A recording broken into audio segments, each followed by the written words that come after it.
లక్ష్మి అనేటప్పటికీ మొత్తం అందరం కూడా ఖచ్చితంగా పూజ చేసే రోజు ఏది అంటే శ్రావణ మాసంలో వచ్చేటటువంటి పౌర్ణమి ముందు శుక్రవారం వరలక్ష్మీ వ్రతం.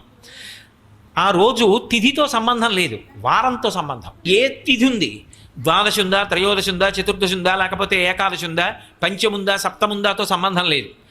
చివరికి వచ్చేస్తుంటుంది శుక్లపక్షం. పౌర్ణమి ముందు శుక్రవారం ఏమొస్తుందో ఆ శుక్రవారం నాడు వరలక్ష్మీ వ్రతం చేస్తారు.